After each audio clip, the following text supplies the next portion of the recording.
Salam Singh, Salam Singh, Salam Singh, Salam Singh, Salam Singh, Salam Singh. अस्सलाम वालेकुम and ji good morning मुझे तमाम viewers खे कीअं आहियो, ख़ैरियत सां आहियो, ख़ुशि आहियो, ज़िंदगियूं कीअं आहिनि, छा कुझु थी रहियो आहे ज़िंदगी में, कीअं थी आहे अॼोकी सुबुह, छा छा थियो आहे। भई अॼोकी सुबुह जी त ॻाल्हि ख़बर न आहे, पर कल थोरो सो दिलि लिखियो आहे।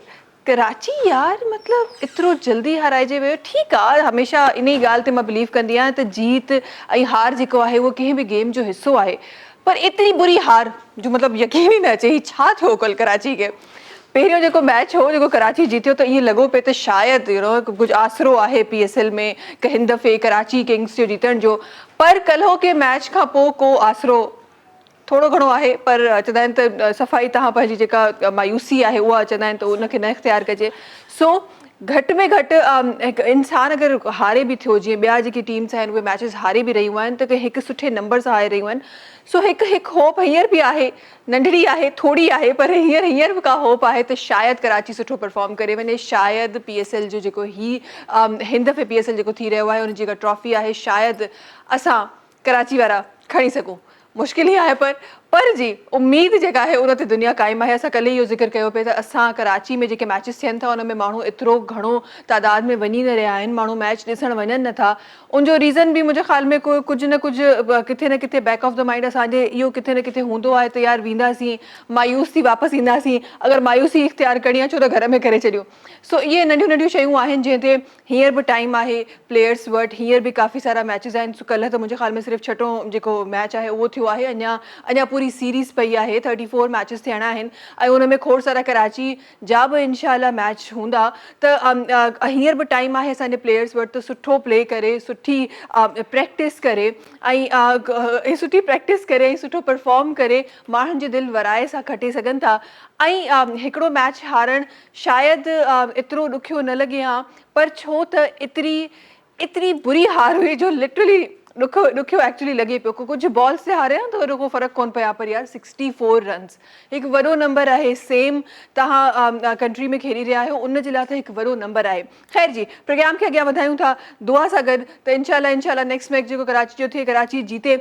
ऐं उन सां गॾोगॾु अॼु छो त 16 अप्रैल आहे, 16 अप्रैल जे ॾींहुं तव्हां ऐं मां बख़ूबी सुञाणियूं था त ही उन ॾींहं जे लाइ मशहूरु आहे जंहिं ॾींहुं तमामु जेके माण्हू आहिनि उहे पंहिंजी वॉइस खे सेलिब्रेट करे रहिया हूंदा आहिनि। उहा वॉइस जेका मुंहिंजी हींअर तव्हां ताईं पहुची रही आहे, तव्हांजी पंहिंजे प्यारनि ताईं पहुचंदी आहे, उन वॉइस जे लाइ अॼोको ॾींहुं मख़सूस कयो वियो आहे, उन वॉइस जी इम्पॉर्टेंस जे लाइ। ऐं उहा वॉइस जे करे तव्हांजी किथे क्रैक थी रही आहे, उन में को प्रॉब्लम थी रहियो आहे या का बि तकलीफ़ अची रही आहे त उन जे अवेयरनेस सेशन जे लाइ असां वटि शायदि एतिरो ईज़ीली, एतिरो असां कॉमनली असां एतिरो उन्हनि जा जेके सेशन्स आहिनि उहे न कंदा आहियूं। पर ॿाहिरीं दुनिया में इहो बख़ूबी ॾिठो वियो आहे त ॿाहिरीं दुनिया में इन्हनि सेशन खे ज़रूरी कयो वेंदो आहे, इम्पॉर्टेंस ॾिनी वेंदी आहे ऐं उन्हनि ॾींहंनि ते स्पेशल सेशन थींदा आहिनि ताकी असांजी हर शइ जी जेका इम्पॉर्टेंस आहे उहा असांखे ख़बर पई सघे। प्रोग्राम में शोभी भाई असां सां गॾु आहिनि। अस्सलाम वालेकुम शोभी भाई, छा हाल आहे, ख़ैरियत सां आहियो, ठीकु आहियो?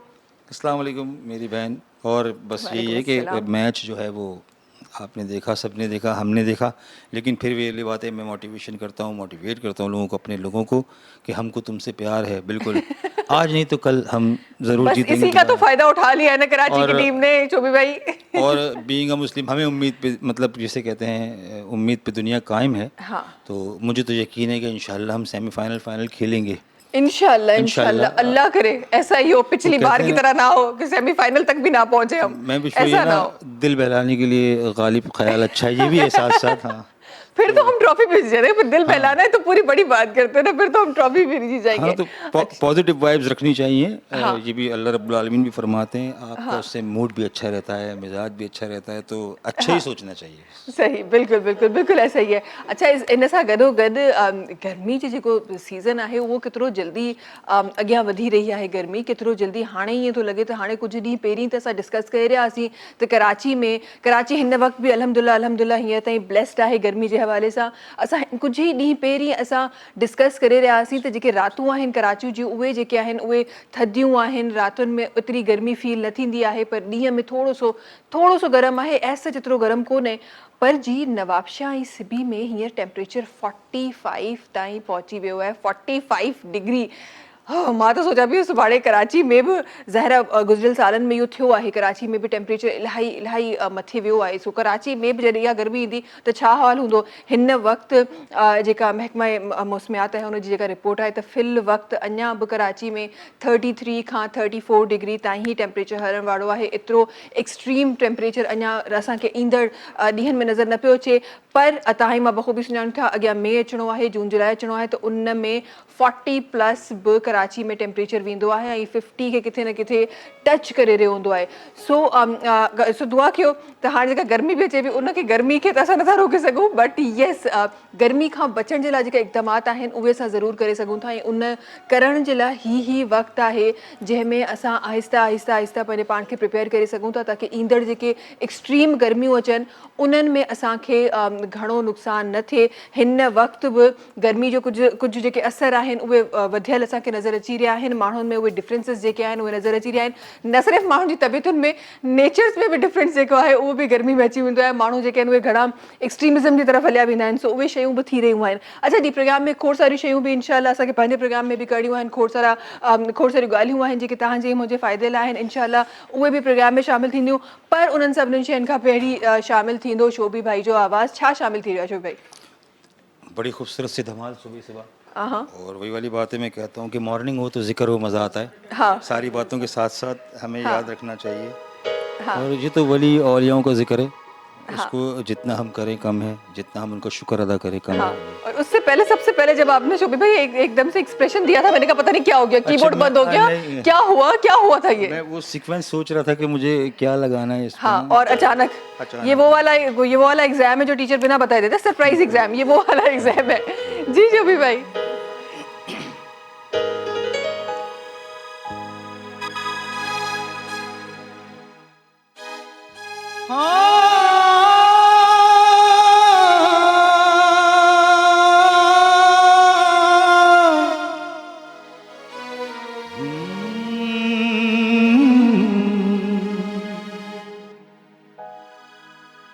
एक विरद है दम दम अली अली, एक विरद है दम दम अली अली, सखीलाल कलंदर मस्त मस्त, झूलेलाल कलंदर मस्त मस्त मस्त, दम मस्त कलंदर मस्त मस्त, दम मस्त कलंदर मस्त।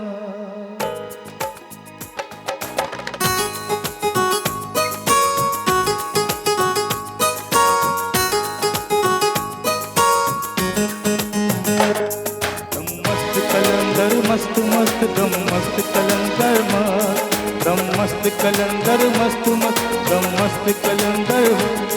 एक विरद है दम दम अली अली अली अली अली अली अली अली, एक विरद है दम दम अली अली, सखीलाल कलंदर मस्त मस्त, झूलेलाल कलंदर मस्त मस्त, दम मस्त कलंदर मस्त मस्त, दम मस्त कलंदर मस्त।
हिकु विरद है दम दम अली अली अली अली अली अली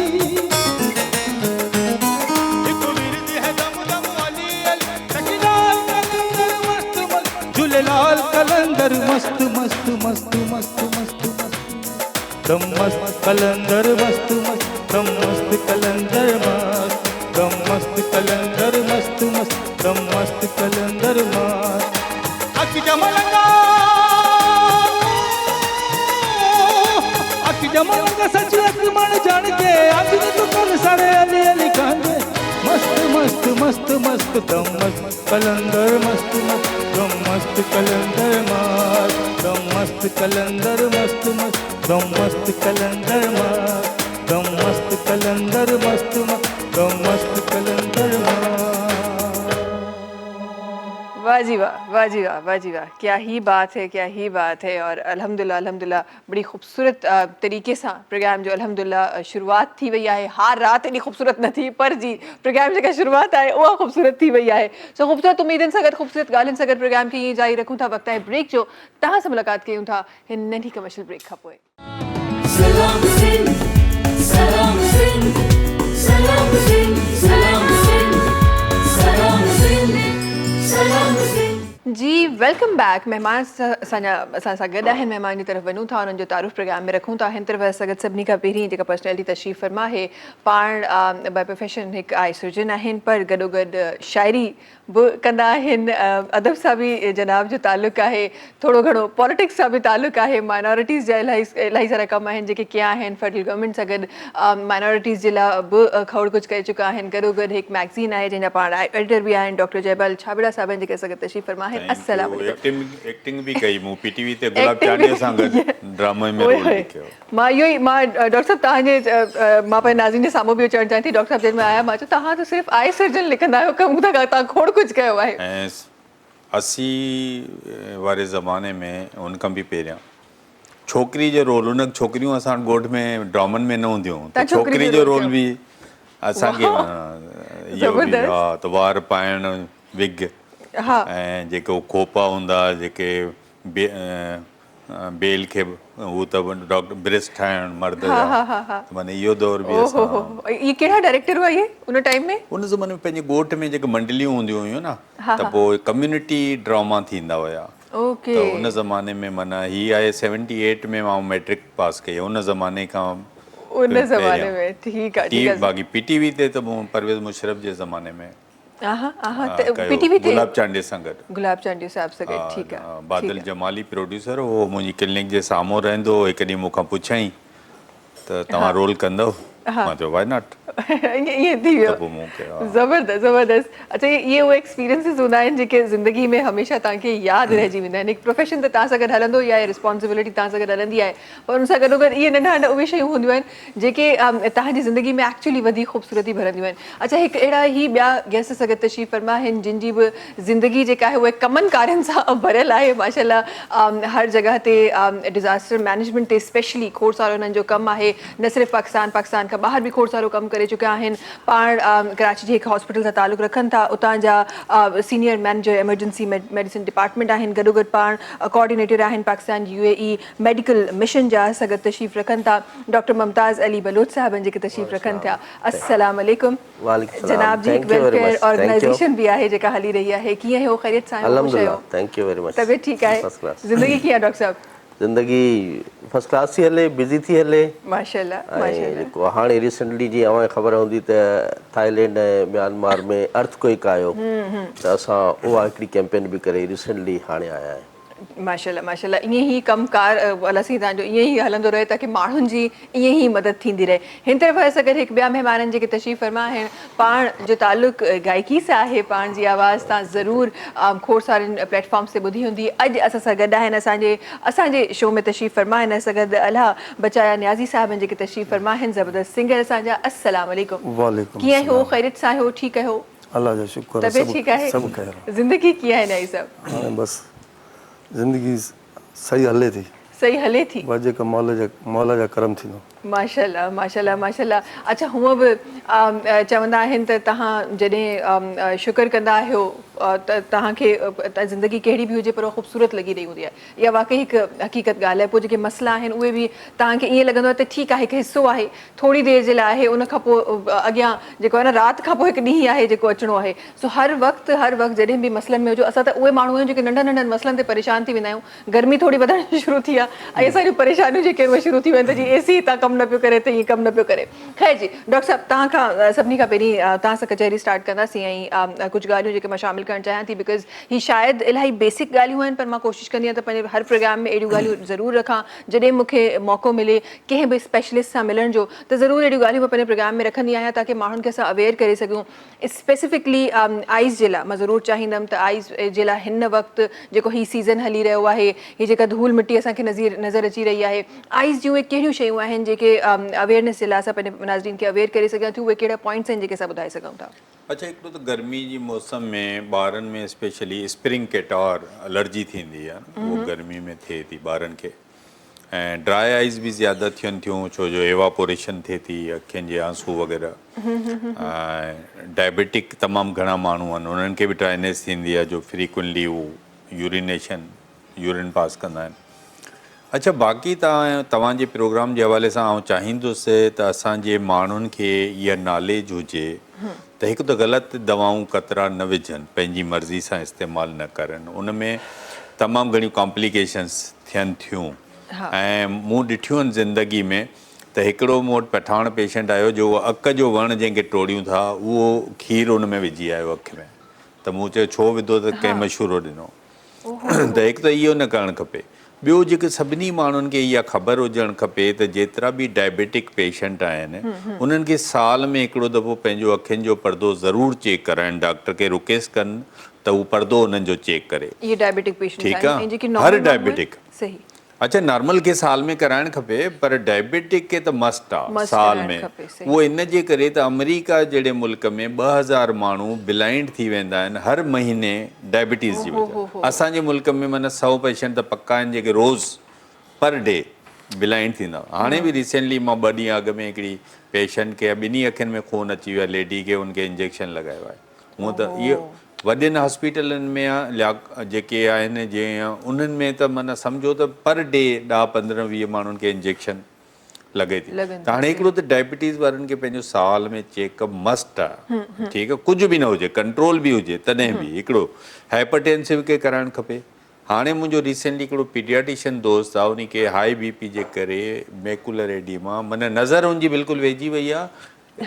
ॿारनि जी माहिर डॉक्टर उहो क्लिनिक ते वञण जो मोहताज आहे, माना एॾो नुक़सानु हुनजो। बाक़ी त डॉक्टर बि ॿुधाईंदो स्ट्रोक थिए थो BP जे करे, ॿिया प्रॉब्लम थियनि था।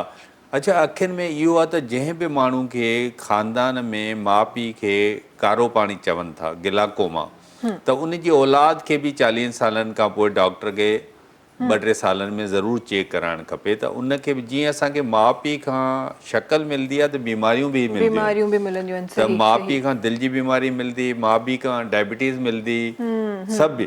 त उन्हनि खे कारे पाणी खां बचण लाइ बि उहो ॾेखार। ऐं कारो पाणी को अंदरि अखि में कारो पाणी न हूंदो आहे, पर डेंजरस हूंदो आहे त नज़र हली वेंदी आहे। हालांकि अंदरि अखि में पाणी हूंदो आहे जंहिंजो प्रेशर ठहे थो, जीअं असांजो ब्लड प्रेशर चेक थींदो आहे तीअं अखि जो प्रेशर। ऐं जिन मरीज़नि जो अखि जो प्रेशर वधीक, उनजी नज़र जेका नर्व आहे ऑप्टिक उहा ख़तमु डिजनरेट थिए थी, उहा वापसि नथी थी सघे, न दवा सां न ऑपरेशन सां। सही। ॿियो उहे माण्हू जेके कॉन्टेक्ट लेंस लॻाइनि था, वेरी केयरफुल उन्हनि खे थियणु खपे। असां एतिरा एक्सीडेंट ॾिठा आहिनि त हिकिड़ी छोकिरी त मूंखे राति जो 12 बजे फ़ोन कई त उनजो कॉन्टेक्ट लेंस चिपकी वियो, निकिरे न पियो, त उहो डॉक्टर खे कढाइणो। ऐं कई अहिड़ा मरीज़ हूंदा आहिनि जंहिंजो सिवियर इन्फेक्शन थींदो आहे ऐं ब्लाइंड थी वेंदा आहिनि। त इन जे करे कॉन्टेक्ट लेंस जेको बि यूज़ करे त सफ़ाई जो इस्तेमालु बिल्कुलु। ऐं कॾहिं बि अखि रेड थिए थी, इरिटेशन करे थी, त कॉन्टेक्ट लेंस कढी छॾे, राति जो सुम्हण में न लॻाए। ऐं ॿियो लेटेस्ट मां तव्हांजे उन्हनि खे इहो बि व्यूअर्स खे ॿुधाईंदुमि त अॼुकल्ह काफ़ी पब्लिक आहे नौजवान स्पेशली छोकिरियूं छोकिरा जेके चाहींदा आहिनि असीं चश्मो न लॻायूं हा त उहो लेज़र कराए सघनि था। सही इंशाल्लाह उन्हनि जी हाँ, कैटेगरीज़ जे बारे में LASIK, बि ज़रूर मां बिल्कुलु। ॿुधंदमि, पर तव्हां हिकु जेको लेंस जो जेको हिकु पॉइंट तव्हां उथारियो आहे उहो हिते डिस्कस करणु ॾाढो ज़रूरी आहे डॉक्टर साहब, बिकॉज़ लेंस हाणे हिकु ॾाढी कॉमन शइ थी वई आहे जेका ॾाढी घटि क़ीमत में बि मार्केट में अवेलेबल आहे, हर माण्हू अफोर्ड करे सघे थो, हर माण्हू वञी रहियो आहे, उनखे वठी रहियो आहे, हर क्वालिटी मार्केट में मौजूदु आहे, ऐं जेका चीपेस्ट क्वालिटी आहे उनखे जेके असांजा माण्हू अफोर्ड नथा करे सघनि उनखे इलाही वॾे अरसे लाइ उहो ई लेंस हलाए रहिया आहिनि, ऐं माण्हुनि खे इरिटेशन बि थी रही हूंदी आहे, उनखां पोइ बि नंढी एज जा जेके ॿार आहिनि उहे बि हणी रहिया हूंदा आहिनि, त इन जी अवेयरनेस ॾियणु ॾाढो ज़रूरी आहे। नॉर्मल जेको फैशन लेंसिस हूंदा आहिनि डॉक्टर साहब, जल्दी सां पंहिंजे नाज़रीन खे ॿुधाइणु चाहींदासीं, जेके फैशन लेंसिस हूंदा आहिनि उन्हनि जी जेको लाइफ आहे उहा केतिरी हूंदी आहे, केतिरे अरसे में उहो लेंस चेंज थियणु खपे, केतिरे अरसे में उनखे उहो जेको प्रोसीजर असांखे सेखारींदा आहिनि न त बॉइलिंग वाटर मां उनजी जेका दॿी आहे उनखे बॉइलिंग वाटर मां कढो, ऐं सभु कुझु इहो थोरो सो ज़रूरु ॼाणणु चाहींदमि। अच्छा, हुन में थींदो छा आहे त जेतिरे त मां चवंदो त माण्हू न लॻाए त बहितर आहे। नंबर 1, अगरि लॻाए थो त बी केयरफुल, पहिरियां हैंड वॉश करे पंहिंजा चङी तरह, त ऐं कॉन्टेक्ट लेंस जो पाणी बदिली कंदो रहे हिकु। अच्छा, इन जी का लाइफ न हूंदी आहे, माना के लिमिट के 3 ॾींहंनि में 6 ॾींहंनि में या महीने लाइ, पर उन में इहो आहे त तव्हांखे जॾहिं कॉन्टेक्ट लेंस इरिटेशन थो करे हा त मतिलबु उनखे हू कयो। मां सॼा स्टेप सही कंदी आहियां, ठीकु आहे, न त ईअं थींदो आहे त हिकिड़ो जेको टिश्यू पेपर माण्हू इस्तेमालु करे उन वक़्तु फिटी कंदो आहे, हिकिड़ो 2 घंटनि खां पोइ फिटी कंदो आहे, हिकिड़ो सॼे ॾींहुं उन हिकिड़े टिश्यू पेपर खे खणी घुमंदो आहे, त इहो माना पर जॾहिं बि हू तकलीफ़ ॾिए थो त उनजी या त तव्हां क्लीनिंग करायो, न त अगरि पोइ नथो ख़तमु थिए त उनखे तव्हां डिस्कार्ड कयो, छो जो इहे जेके आम लेंस हूंदा आहिनि मार्केट वारा सस्ता, इहे डिस्पोजेबल हूंदा आहिनि, माना हो न हूंदा आहिनि, रेगुलर वरी अलॻि मिलंदा आहिनि, त उनजो मटीरियल फ़र्क़ु हूंदो आहे, त पोइ असां वटि माना पॉवर्टी गुरबत या घटि इकानमी, पोइ माण्हू डिस्पोजल खे बि हा लॉन्ग टर्म लाइ हलाए रहिया हूंदा आहिनि, सही, पर वंस तव्हांखे वो इरिटेट कयो थिए त उनखे तव्हां चेंज करणु शुरू करे छॾियो। अच्छा, जल्दी सां, छो त ब्रेक जो टाइम जेको आहे उहो तक़रीबन अची क़रीब पहुचो आहे, असां वटि असांजा सिंगर बि मौजूदु आहिनि, इंशाल्लाह हिननि जी तरफ़ वेंदा, पर डॉक्टर साहब 2 ॻाल्हियूं जेके तव्हांजूं बि मां जल्दी सां हिन ब्रेक में शामिलु करणु चाहियां थी। असां वटि हींअर जेके लाइफ थ्रेटनिंग जेके इमरजेंसीज़ आहिनि उहे कहिड़ियूं असांखे नज़र अची रहियूं आहिनि डिपार्टमेंट में? Thank you very much. Emergency department तव्हां ख़बर आहे त 24/7 आहे, 24 कलाक असां वटि एमरजेंसी थींदी रहनि थियूं। असांजो तालुक़ु जंहिं हॉस्पिटल सां आहे उहा तमामु बिज़ीएस्ट हॉस्पिटल आहे, ऐं असां वटि एमरजेंसीस हिकिड़ो त रोड ट्रैफिक एक्सीडेंट तमामु घणा हुआ, ख़बर आहे कराची में केतिरा था थियनि, ऐं जेको आहे हाईवे ते जेके बि थियनि था उहे पहिरियों असां वटि था अचनि। इन सां गॾोगॾु मेडिकल एमरजेंसीस में जेको आहे अंजाइना, हार्ट अटैक जो एमरजेंसीस असां वटि अचनि थियूं, स्ट्रोक जो एमरजेंसीस असां वटि अचनि थियूं, अस्थमा साज बीमारियुनि जो एमरजेंसीस असां वटि अचनि थियूं, हर क़िस्म जी एमरजेंसी अचे थी, पर ज़्यादातर इहे एमरजेंसीस असां वटि अचनि इहे एमरजेंसीज़ आहिनि जेके असां वटि अचनि थियूं। अच्छा, जॾहिं तव्हां एमरजेंसीज़ जी ॻाल्हि कंदा आहियो त एक्चुअली तव्हांखे उहे तमामु शयूं यादि अची रहिंदियूं आहिनि जेके न्यूज़ में तव्हां वक़्तनि फ़वक़्तनि ॿुधंदा रहंदा आहियो। एक्सीडेंट जे तव्हां ॻाल्हि कई त हिकु एक्सीडेंट ते हिकु वॾो तबसरो आहे जेको साल शुरू थियण सां गॾु ई जेको हली रहियो आहे, जेको ट्रॉलर्स ऐं बाइक्स कराची में, त इहे त कुझु उहे एक्सीडेंट आहिनि वॾा जेके अव्हांखे रिपोर्ट था थियनि, जेके रिपोर्ट्स नथा थियनि उहे त तमामु घणा आहिनि, उहे इलाही घणा आहिनि। बिल्कुलु बिल्कुलु, इंशाल्लाह इन्हनि ॻाल्हियुनि जे बारे में बि इंशाल्लाह तबसरो रहंदो प्रोग्राम में। सिंगर असां सां गॾु आहिनि, न्याई साहब असां गॾु आहिनि। न्याई साहब, छा ॿुधी रहिया आहियूं असां? अताउल्लाह न्याज़ जे कलाम।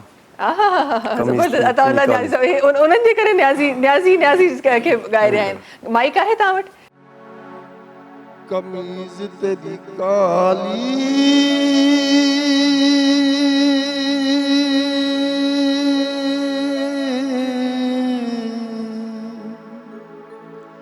निसोन फुलावा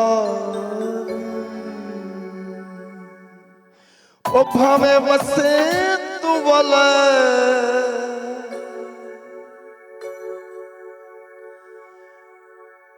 असा कर तैनू लैके जड़े वाली कमीज तेरी काली नी सोने फुलावा।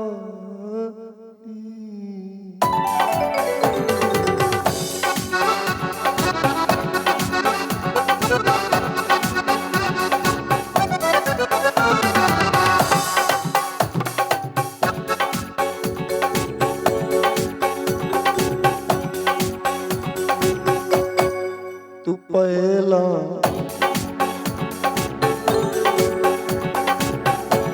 तू पहला पावे के नास वखावे तू पहला पावे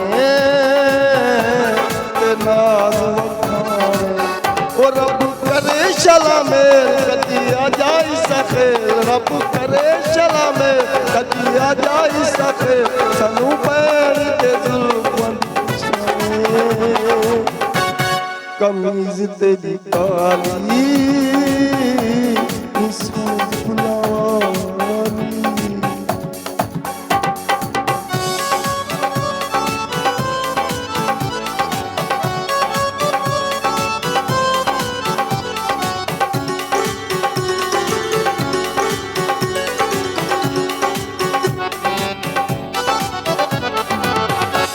नी जुल्फा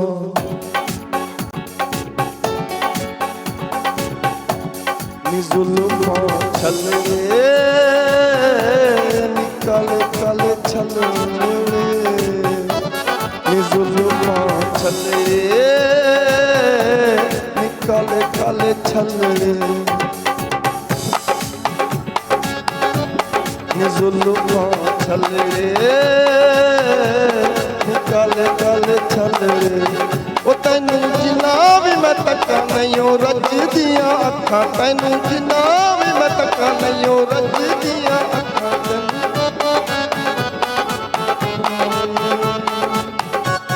कमीज तेरी काली नी सोने फुलावाली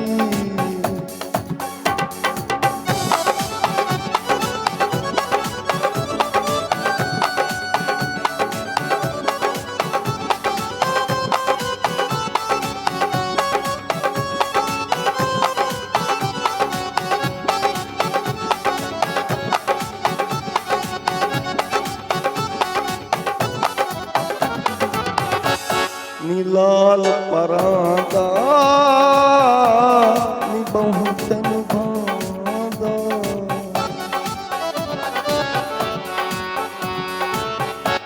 नी लाल परांदा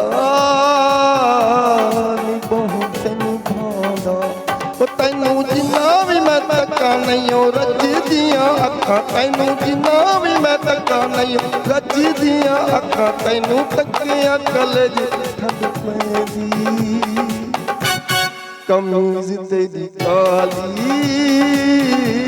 नी सोने फुलावाली कमीज तेरी काली नी सोने फुलावाली ओ फामे वसे तू वलाए तसा करनी नी रहे फामे वसे तू वलाए तसा करनी नी रहे तैनू लेके जाने वाली कमीज तेरी काली नी सोने फुलावाली वाह जी वाह, वाह जी वाह, जबरदस्त जबरदस्त जबरदस्त। अभी शोभा भाई आपके पास माइक क्यों नहीं था? ये यहाँ तक आवाज जा रही थी, मैं चाहती हूँ हमारे नाजरीन तक भी जाए। हम ब्रेक के बाद शोभा भाई आपको भी माइक लगा रहे हैं। अच्छा उन सां गॾोगॾु डॉक्टर साहब माशाल्लाह तव्हां त इहे लॻो पियो त गॾु ॻाइनि बसि हाणे ॻाईंदो त हाणे एॾो तव्हां मशगूल थी विया हो गाने में, इहो छा राज़ हो? जीअं हिते एक्टिंग जो राज़ हो हिते सिंगिंग जो राज़ त न आहे? सिंगिंग जो न आहे पर हाणे जेको आहे चवंदा त मौसीक़ी बि रूह जी ग़िज़ा आहे। रूह जी ग़िज़ा आहे उन ठीकु इन ते ॻाल्हाईंदासीं ब्रेक खां जल्दी सां ब्रेक ते वञणो आहे वापसि जी इन मौसीक़ी ते ज़रूरु ॻाल्हाईंदासीं। वक़्तु आहे ब्रेक जो, तव्हां सां मुलाक़ात कयूं था नंढी कमर्शियल ब्रेक खां पोइ। सलाम सिंध सलाम सिंध सलाम सिंध सलाम सिंध सलाम सिंध सलाम सिंध जी वेलकम बैक। अच्छा जी प्रोग्राम त अल्हम्दुलिल्लाह ॾाढो ख़ूबसूरती सां हली रहियो आहे। कॉलर असां गॾु आहिनि, कॉल अटेंड कयूं था। अस्सलाम वालेकुम। वालेकुम सलाम। हाँ जी केरु ॻाल्हाए रहियो आहे? नूर मोहम्मद खान हाला खां। नूर मोहम्मद खान हाला खां। हाला कीअं आहे नूर साहब? हाला सही आहे। सही आहे, तबियत ठीकु आहे? तव्हां सही आहियो? असां सही आहियूं। किथे छित तां त फोन न पिया कयो, वरी हवा जी आवाज़ पई अचे। हा छित ते न हो वो ते हो न हवा लॻे। वाह वाह ज़बरदस्त, ॾाढी सुठी जॻह ते आहियो जिते हवा पई लॻे। कराची में त हवा बंदि थी वई आहे। कल रात जी, खां जी, हवाऊं बिल्कुलु बंदि आहिनि कराची में। हा कराची में हवा बंदि आहे, हिते असांजी हवा लॻे थी। माशाल्लाह माशाल्लाह ज़बरदस्त। असां सां गॾु डॉक्टर साहब तशरीफ़ फरमा आहिनि।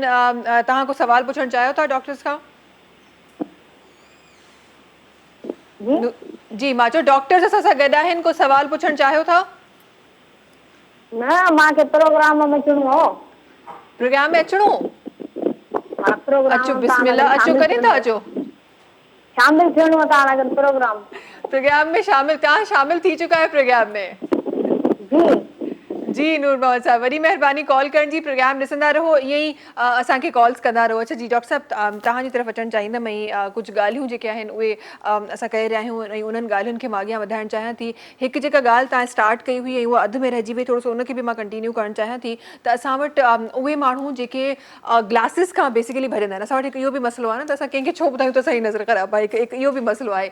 सो असांजा माण्हू जेके आहिनि उहे ग्लासिस खां बि भॼंदा आहिनि। तव्हां कुझु ॿुधाए रहिया हो त हाणे लेज़र जे थ्रू असां कंप्लीटली पंहिंजा जेके ग्लासिस आहिनि उहे छॾे सघूं था, इन हवाले सां कुझु ॿुधायो। अच्छा, जेके नौजवान आहिनि बेसिकली ऐं ख़वातीन ज़्यादा यंग छोकिरियूं उहे चाहींदियूं आहिनि त चश्मो न लॻायूं, ऐं पोइ ऐं मोस्टली कंहिंजा नंबर त एॾा हाई हूंदा आहिनि त माना उहे चश्मो उन्हनि खे न मिले त उहो माना मूव करे न सघंदा आहिनि न, पंहिंजी कंघी बि न करे सघनि। त इहो हाणे अॻु में जेको नाइफ सां थींदो हुयो, हाणे लेज़र अचण खां पोइ लेज़िक जे ज़रिए ऐं उन में बि वरी जदीद टेक्नोलॉजी फिमटो बि आयो आहे, त उहो असीं थिए पियो, आउं बि कयां पियो, ॿिया बि करनि पिया। त उहो रिसेंटली मूं जेके हाणे 1-2 महीननि में कया, हिकिड़ी त मेडिकल में छोकिरी पढ़े थी, उनजो -10 नंबर हुयो। ठीकु आहे, मेडिकल में जेका हाणे पढ़े थी त माना सम्झो त 22-24 सालनि जी, उनजो -10 उनजो ख़तमु थी वियो। त हाणे हुनजे लाइ दुनिया ई चेंज थी वई, तो बग़ैर चश्मे जे घुमी सघे थी। हिकिड़ो त इहो।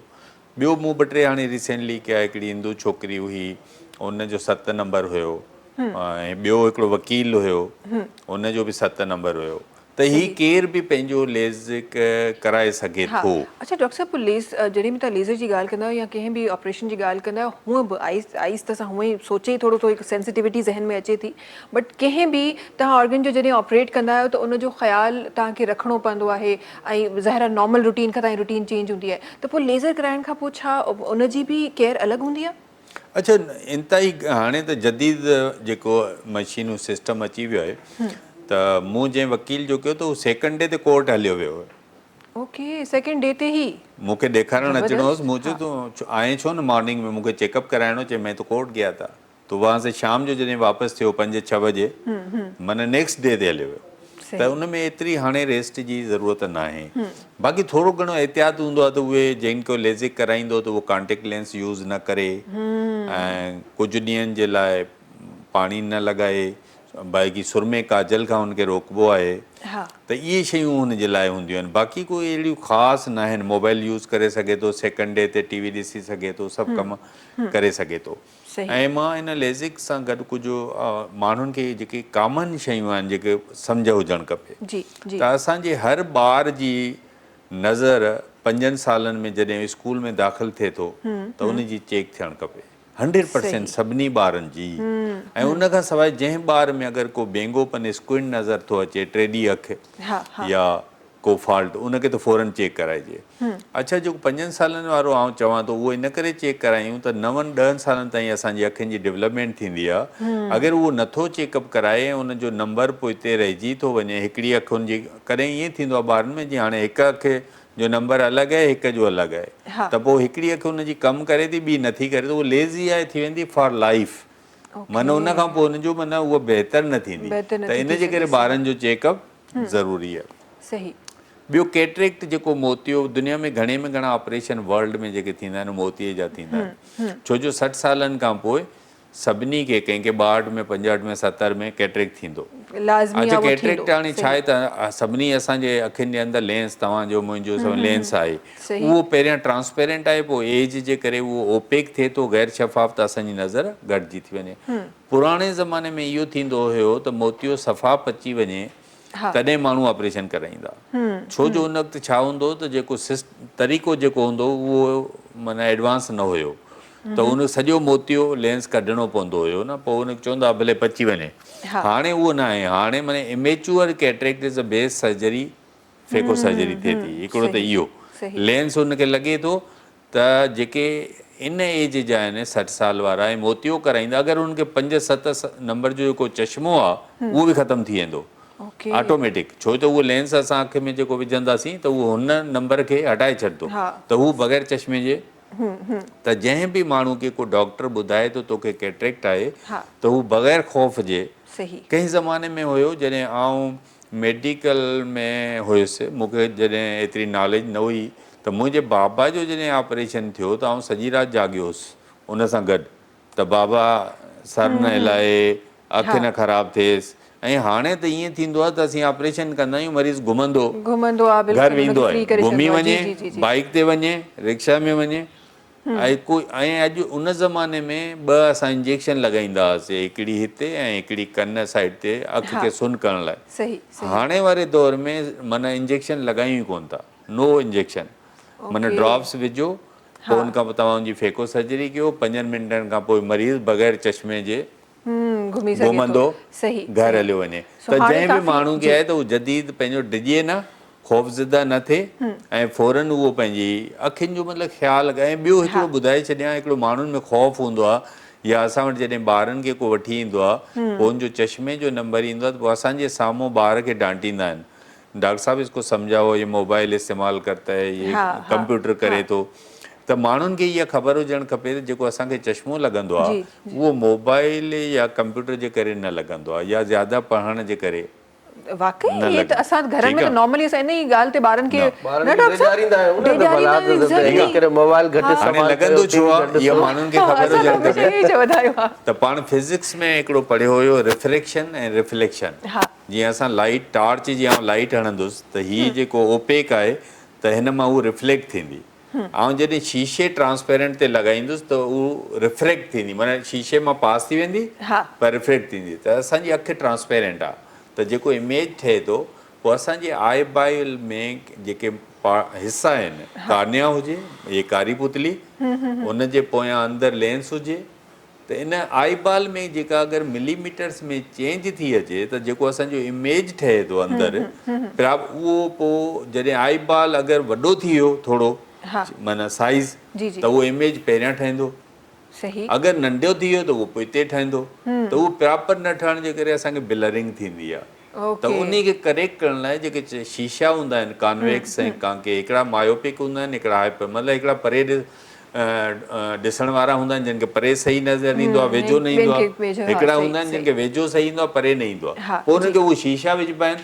त इन जो काज़ उहो आईबाल जी चेंज आहे। त कॾहिं बि असां, हा, मां इहो न चवंदुसि त असांजा ॿार टाइम वेस्ट कनि ऐं मोबाइल खे गूगल ते पढ़ाई करनि, पर इहो रीज़न कोन्हे तव्हांजी आई साइट जो ख़राब थियण। छो जो हाणे तव्हां बैंक में वञो त हर माण्हू सुबुह खां शाम ताईं लैपटॉप ते, ऐं ॿारहीं दुनिया में त हाणे स्टूडेंट्स खे पढ़ाइण ई कंप्यूटर ते पिया, त इन जे करे माना उनजो रीज़न इहो न आहे। सही। अच्छा, त ॿाहिरी दुनिया जी ॻाल्हि की त डॉक्टर साहब तव्हां जो बि खोड़ सारो डिज़ास्टर मैनेजमेंट ते कमु आहे, खोड़ सारनि जॻहियुनि ते तव्हां विया आहियो, ऐं पोइ पाक UAE जेका असां मेडिकल मिशन जी असां ॻाल्हि करे रहियासीं, थोरो सो उनजे बारे में बि चाहींदमि त असां पंहिंजे नाज़रीन खे अवेयरनेस ॾियूं, बिकॉज़ कुझु अहिड़ियूं शयूं हूंदियूं आहिनि जेके शायदि आम दुनिया में डिस्कस न थींदियूं आहिनि, जंहिंजे बारे में असांखे ख़बर कोन हूंदो आहे। ऐं हिकु ह्यूमन नेचर आहे, स्पेसिफिकली असां में त आहे ई आहे, पर आई गेस हीअ दुनिया में हिकु ह्यूमन नेचर आहे त असां जेका नेगेटिव शयूं आहिनि उन्हनि खे जल्दी कैश कंदा आहियूं, जेके पॉज़िटिव शयूं असांजे मुआशरे में थी रहियूं हूंदियूं आहिनि उन्हनि खे असां डिस्कस न कंदा आहियूं। थोरो सो इन जे बारे में पाक UAE जी जेका हीअ मिशन आहे इन जे बारे में ज़रूरु चाहींदा। पाक UAE मेडिकल मिशन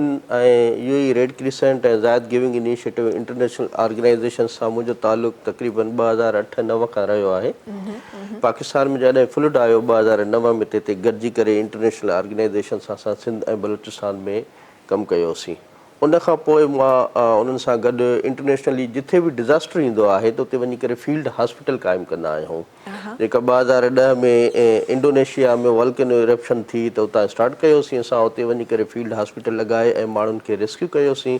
इन खां अलावा जीअं नेपाल में वॾो अर्थक्वेक आयो जेको 2015 में, जंहिंमें कि लखे माण्हुनि जी जेको आहे मौत थी, ऐं जेको आहे उते फील्ड हॉस्पिटल 3 महीना वञी करे लॻायोसीं। तुर्कीअ में अर्थक्वेक आयो, उते फील्ड हॉस्पिटल लॻायो। लॻायोसीं ईस्ट अफ्रीकन कंट्रीज़ में जिथे के हेल्थ फैसिलिटीज़ न हुजण जे बराबरि आहिनि या डाउट आयो त उन्हनि मुख़्तलिफ़ जीअं सूडान आहे, इरिट्रिया आहे, कीनिया आहे, सोमालिया, मोगादिशो में जेकी मेडिकल UN जा मेडिकल कैंप्स आहे उन्हनि में वञी करे ख़िदमात सरंजाम ॾिनियूंसीं। अहिड़े हिसाब सां दुनिया में जिथे ज़रूरत हूंदी आहे उते वञी करे फील्ड हॉस्पिटल लॻाए माण्हुनि जी ख़िदमतूं कंदा आहियूं। सही सही ऐं इलाही हिकु सुठो स्टेप आहे, सुठो इनिशिएटिव आहे जेको ही खयो वियो आहे हिन मिशन जे थ्रू। चवण जे लाइ हिकु नालो आहे पर खोड़ सारनि हज़ारनि लखनि माण्हुनि जी हेल्प थी रही आहे। हेल्प थिए थी ऐं ॾाढो डिफिकल्ट हूंदो आहे फील्ड में वञी करे उते कमु करणु। ऐं जेको हाणे रिसेंटली जेको अर्थक्वेक आयो म्यांमार में ऐं थाईलैंड में उते बि असां वञी करे हाणे म्यांमार लाइ बि हिकिड़ी कैंपेन कईसीं त उते तक़रीबन 3000 क़रीब अमवात थी चुकियूं आहिनि ऐं 10,000 खां मथे माण्हू ज़ख़्मी आहिनि। स्कूल ऐं घर उन्हनि जा ढही विया आहिनि त हिकिड़ी UNHCR जी कैंपेन हले थी त हुननि खे रेस्क्यू त थी चुका आहिनि पर रिहेबिलिटेशन जे हवाले सां उहो बि गॾिजी करे उन सां कमु कयूं था। पर इहो जेको दुनिया में कमु कयूं था त मूंखे हमेशह दिलि में हूंदो त पंहिंजनि माण्हुनि जी ख़िदमत कीअं कजे, इहो एक्सपीरियंस हिते यूटिलाइज़ कीअं कजे। ठीकु आहे, उन हवाले सां हिते असां पाकिस्तान UAE मेडिकल मिशन जो पूरो फील्ड हॉस्पिटल हिकिड़ो मेडिकल इक्विपमेंट्स आहिनि असां वटि जेके हिते आहिनि असां यूटिलाइज़ कंदा आहियूं। ऐं मकली वेलफेयर ऑर्गेनाइज़ेशन हिकिड़ी असां पाण गॾिजी डॉक्टर्स ऐं एजुकेशनिस्ट ठाही आहे, जिथे ज़रूरत हूंदी आहे उते वञी करे मेडिकल कैंप बि लॻाईंदा आहियूं ऐं उहे ॿार जेके तालीम जे हवाले सां के स्कूल बुक्स आहिनि या स्कूल बैग्स आहिनि उहे नथा वठी सघनि त उहे बि अरेंज करे असां उन्हनि खे ॾींदा आहियूं। ज़बरदस्त ज़बरदस्त। सो इहे उहे शयूं आहिनि जेके मां पंहिंजे प्रोग्राम जे थ्रू तमामु माण्हुनि खे ॾेखारणु चाहियां थी त असां हमेशह इहो चवंदा आहियूं त असां वटि हे नथो थिए, ही थी वियो, हू थी वियो, पर जेको सुठो थिए थो उन्हनि खे अगरि असां पंहिंजे लफ़्ज़नि में रखूं त छा ई ॻाल्हि थिए। Thank you so much doctor साहब। ब्रेक जी तरफ़ असांखे वञिणो आहे पर ज़ाहिर आहे तव्हांखे अलविदा चइणो आहे, तव्हांखे जल्दी वञिणो आहे। माण्हुनि खे हिकिड़ो मिंट जी जी जी प्लीज़ प्लीज़। अच्छा, मां इहो ई ॿुधाइणु चाहींदुसि त पाण जीअं मुंहिंजो डायबिटीज़ में बि डिप्लोमा आहे त माण्हुनि खे सॼी पंहिंजे पाकिस्तानी माण्हुनि खे डायबिटीज़ खां बचाए सघूं था। उनजो सिर्फ़ु ऐं सिर्फ़ु इहो करिणो आहे त तव्हां वज़न न वधणु ॾियो, ओवरवेट न थियो, फिज़िकल एक्टिविटी वधायो, ओवर ईटिंग न कयो। असांजा माण्हू ओवर ईटिंग ॾाढी था कनि, माना ॿाहिरि जी दुनिया में 6 बजे डिनर कंदा आहिनि, असां 12 बजे खां पोइ बि डिनर था कयूं, माना पिज़्ज़ा 12 बजे खां पोइ वठी 2 नौजवान खाइनि था, 1.5 लीटर जी कोल्ड ड्रिंक पीअनि था। त इहो माना तव्हां फिज़िकल एक्टिविटी वधायो, ओवर ईटिंग न कयो ऐं ॿियो तव्हांजे वेट खे कंट्रोल कयो त विदाउट तव्हां एक्सरसाइज़ बि, पर एक्सरसाइज़ त सुठी ॻाल्हि आहे ऐं उहो माण्हू असांजे पाकिस्तान में इहो सख़्तु महिनत करणी पवंदी, शऊर ॾियणो पवंदो माण्हुनि खे, छो जो वर्ल्ड में तव्हां नंबर 1 पाण पाकिस्तान थी विया आहियूं डायबिटीज़ में। ऐं every diabetic is a cardiac patient, उनखे साइलेंट हार्ट अटैक थी वेंदो आहे। त इन जे करे त पाण खे शऊर ॾियणु खपे माण्हुनि खे ऐं इहा सभिनी खे ख़बर हुजे। तव्हां पंहिंजी शुगर जेकॾहिं आयो त साल में हिकिड़ो दफ़ो ज़रूरु करायो, जेके नॉर्मल माण्हू, ऐं डायबिटिक त फ्रीक्वेंटली कराए, न त उहो ब्लाइंड बि थी सघे थो या गुर्दा बि कर। ऐं सभिनी माण्हुनि खे इहो ख़बर हुजणु खपे त तव्हां फास्टिंग शुगर कयो त तव्हांजी 100 खां घटि अचणु खपे, ऐं 100 खां वठी 125 आई त माना तव्हां प्री डायबिटिक आहियो, ऐं 126 अची वई त तव्हां डायबिटिक आहियो। त इन जे करे HbA1c बि तव्हांजी 5.7 खां घटि हुजणु खपे, 5.7 खां 6.4 ताईं आई मां तव्हां प्री डायबिटिक आहियो, ऐं 6.5 या मथे आई त तव्हां डायबिटिक आहियो। मां 2005 खां प्री डायबिटिक आहियां ऐं एवरी प्री डायबिटिक सॼी ज़िंदगी प्री डायबिटिक रही सघे थो, नॉर्मल बि थी सघे थो, पर उहो जॾहिं स्टेप्स वठंदो त पंहिंजे डाइट कंट्रोल करे, वेट कंट्रोल करे, फिज़िकल एक्टिविटी करे, ओवर ईटिंग न करे त पोइ उहो बिकॉज़ डायबिटीज़ त ज़ाहिर आहे हिकु कंडीशन आहे, हिनखे असां बीमारी वांगुरु हुनखे दवाऊं ॾेई असां कंट्रोल नथा करे सघूं। हीअ कंडीशन आहे जंहिंमें तव्हां पंहिंजी लाइफ स्टाइल चेंज करे पंहिंजे पाण खे सही करे सघो। मां हुन में एड कंदुसि डॉक्टर साहिब जी ॻाल्हि खे बिल्कुलु सेकेंड कंदुसि त हाणे जेका इंटरनेशनल डायबिटिक कॉन्फ्रेंस हुई बैंकॉक में 7 खां 9 अप्रैल ताईं, उहा बि अटेंड कईसीं त पाकिस्तान बिल्कुलु हाणे पहिरियों नंबर थियण वारो आहे। ईअं सम्झो हर चौथो माण्हू डायबिटिक आहे पाकिस्तान में, हर 6 माण्हू प्री डायबिटिक आहे। जेसि ताईं असां पंहिंजी लाइफ स्टाइल चेंज न कंदासीं, जेसि ताईं असां फिज़िकल एक्टिविटी कोन कंदासीं, तेसि ताईं इहा शुगर जेका आहे थींदी रहंदी। कंट्रोल असां बिल्कुलु नथा करे सघूं। अच्छा डॉक्टर जयपल खे वञिणो आहे पंहिंजी क्लिनिक में, कुझु पेशेंट्स आहिनि जेके इंतज़ारु करे रहिया आहिनि, उन्हनि ॾांहुं वञिणो आहे। हूअं ई सभु तव्हांजो वक़्तु वधीक वठी छॾियो जेको तव्हां चयो, पर आख़िर में वेंदे वेंदे मां चाहियां थी न्याज़ी साहब जो हिकु कलाम जेको आहे उहो बि शामिल थी वञे। Thank you so much doctor साहब तव्हांजो। न्याज़ी साहब क्या सुन रहे हैं, छा ॿुधूं पिया असां? मां उर्दू में कहिड़ा हली विया जी जी हाँ जी जी आइए। बालो बत्तियां वो माही साकू मारो संगलाना पितल बनाई सोना बन वे मैं इत्थे मैं ढोल ताने तेरे पिछू असा तेरे पिछू असा जिंद ते जाने मेरी आवे माया मेरे आवे माया कोई बन्ने उत्ते घा कीता जिगर ते हथ रख के असा ढोला जुगा कीता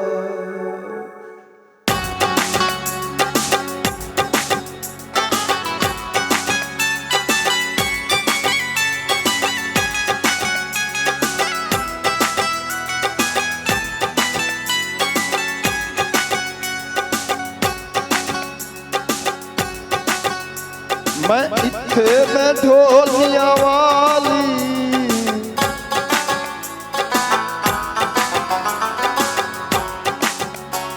मैं इत्थे मैं ढोलिया वाली तेरे पिछू असा मोरा काली मेरे आवे माया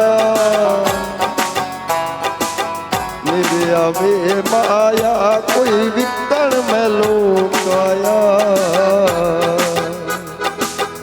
इंज बर्बाद कितई मैनू वेखण लोकाया इंज बर्बाद कितई मैनू वेखण लोकाया बालो बत्तियां वो माई सकू मारो संगलाना पितल बनाई सोना बन सामलाना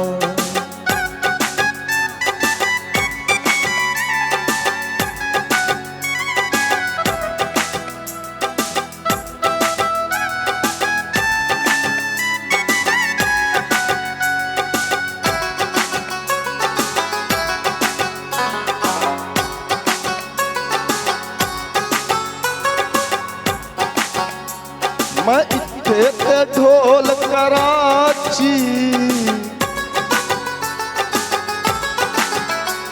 मैं इत्थे ते ढोल कराची तेरी जेब च हुण तालाची मेरे आवे माया मेरे आवे माया कई मोढ़ ते लोई माया जिवें शला मैं उजियां मैनू वेखण लोकाया जिवें शला मैं उजियां मैनू वेखण लोकाया बालो बत्तियां वो पाई सकू मारो संगलाना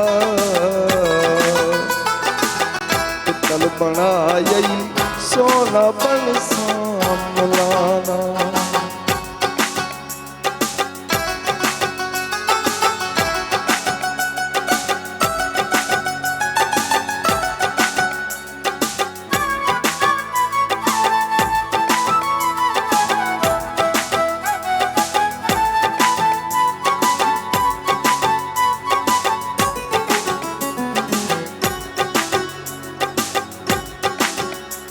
मैं इत्थे ते ढोलिया वाली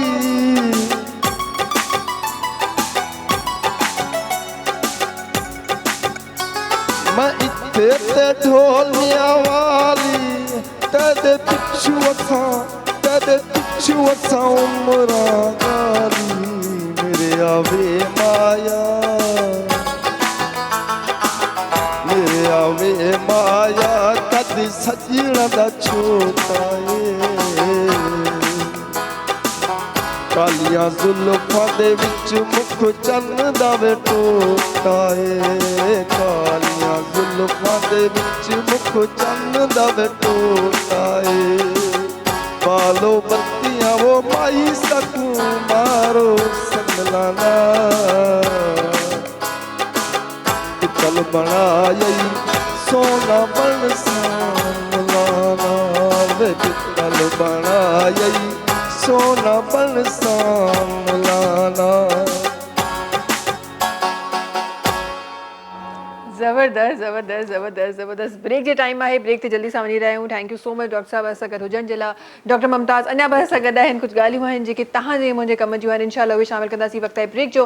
तव्हां सां मुलाक़ात कयूं था हिन नंढी कमर्शियल ब्रेक खां पोइ। सलाम सिंध सलाम सिंध सलाम सिंध सलाम सिंध सलाम सिंध सलाम सिंध। जी वेलकम बैक। अच्छा जी, प्रोग्राम में खोड़ सारियूं डिस्कशन्स आहिनि जेके अॼु असांखे प्रोग्राम में करणियूं आहिनि, जंहिंमें असां शुरूआत में स्ट्रोक जे बारे में असां ॻाल्हाए रहियासीं ऐं ब्रेक जे दौरान असांजी ॻाल्हि थी रही बिकॉज़ गर्मी जेका शिदत आहे उहा वधंदी पई वञे। ईंदड़ ॾींहंनि में कराची में बि इलाही गर्मी अचणी आहे। सो सभिनी खां पहिरीं त हीट स्ट्रोक ते ॻाल्हायूं था। इंशाल्लाह आईंदा अॻियां ॿियनि पॉइंट्स ते बि ॻाल्हाईंदासीं। थोरो सो हीट स्ट्रोक जी चाहींदमि त असांजे नाज़रीन खे अवेयरनेस मिले। डॉक्टर साहब thank you very much. Next week खां प्रिडिक्शन आहे त कराची में बि टेम्परेचर 40+ थी वेंदो। ठीकु आहे। हीट स्ट्रोक तव्हांखे ख़बर आहे त जॾहिं बि थींदो आहे त हिते असां वटि केसिस हॉस्पिटल में अचणु बुखार जे करे ऐं ॿिया जेके अलामतूं घणियूं थींदियूं आहिनि। जॾहिं बि टेम्परेचर 40 खां मथे 45-50 जे क़रीब वञे त एहतियात करणु घुरिजे। एहतियात में छा आहे त जॾहिं बि ॿाहिरि वेंदो त मथो ढके वेंदो। ठीकु आहे। कपिड़ा लूज़ पाईंदो, लाइट कलर जा पाइणु खपनि ऐं गॾु पाण में जेको आहे न पाणी जी बोतल गॾु हुजे, पाणीअ जो इस्तेमालु घणो कजे, हाइड्रेट रहे माण्हू त बहितरु आहे। ऐं हीट स्ट्रोक जो अलामतूं मां ॿुधाए छॾियां, अगरि कंहिंखे इहे अलामतूं ज़ाहिर थियनि थियूं त फौरी तौर ते हॉस्पिटल पहुचे। जीअं आहे त हाई ग्रेड फीवर, तेज़ बुखार ईंदो, स्किन ड्राई थी वेंदी ऐं रेड थी वेंदी आहे बिल्कुलु। ऐं इन सां गॾोगॾु मथे में जिस्म में शदीद सूर, उल्टियूं या बेहोशी थी सघे त अहिड़े पेशेंट खे फौरी तौर हॉस्पिटल पहुचाइजे। जेसि ताईं हॉस्पिटल पहुचाइजे त बहितरु आहे त हुनखे जेको आहे उस खां साइड करे शेड जे हेठां या को वण आहे ॿार आहे त उनजे हेठां या कमरे में छांव ते जेको आहे उन जेको आहे शिफ्ट कजे। मथां पाणी जेको आहे उते अवेलेबल आहे त मथां जिस्म ते पाणी हारजेसि त बहितरु आहे त टेम्परेचर डिक्रीज़ थींदो। ऐं हॉस्पिटल पहुचण खां पोइ वरी IV ट्रीटमेंट कंदा आहियूं, हाइड्रेशन कंदा आहियूं, उन जे ज़रिए बुखार ऐं जेके अलामतूं घटि थींदियूं आहिनि। इन सां गॾोगॾु जीअं अॼुकल्ह मौसम हले थो, उहे फ्रूट जंहिंमें पाणी वधीक आहे, जीअं खीरो आहे, जीअं आहे असां वटि हिंदाणी सीज़न थी हले, इहे इस्तेमालु कजनि त माण्हू हाइड्रेट रहंदो आहे ऐं पाणी घणो इस्तेमालु कजे त बची सघे थो। अच्छा डॉक्टर साहब, हिते मां इहो बि पंहिंजे नाज़रीन खे ॿुधाइणु चाहियां थी, असां हीअ त उहे शयूं आहिनि जेके असांखे करणियूं आहिनि, पर अगरि को अहिड़ो माण्हू आहे, खोड़ दफ़ा असां ॾिसंदा आहियूं त उस में को अहिड़ो माण्हू हूंदो आहे, स्पेसिफिकली असांजा उहे माण्हू जेके पैदल सफ़र करे रहिया हूंदा आहिनि, पंधु वञी रहिया हूंदा आहिनि, उहे हीट स्ट्रोक जा वधीक शिकार थींदा आहिनि। उन्हनि तबक़नि में, उन्हनि एरियाज़ में जिथे अवेयरनेस न आहे, उहे वधीक इन जो शिकार थींदा आहिनि। त उन्हनि जे लाइ अगरि को माण्हू असांखे अहिड़ो नज़र थो अचे, असां कंहिंखे माण्हू खे ॾिठो आहे जेको ईअं छांव में करण खां अलावा छा असां उन्हनि खे पाणी ऑफर करे सघूं था, या असांखे डिफरेंट शयूं ॿुधाईंदा आहिनि त हिन जे मथे ते पाणी हारियो, हीअं कयो, हूअं कयो। इहे कहिड़े स्टेप्स आहिनि जेके अगरि असां कंहिंखे ॾिसूं था त उन्हनि जे लाइ, उनजे बचाव जे लाइ बहितरु आहे त उनखे एडवाइस इहा कजे जो पंहिंजो या त सन कैप पाए या रुमाल मथे ते रखे। ठीकु आहे। त इहो मथो ढकियलु हुजेसि।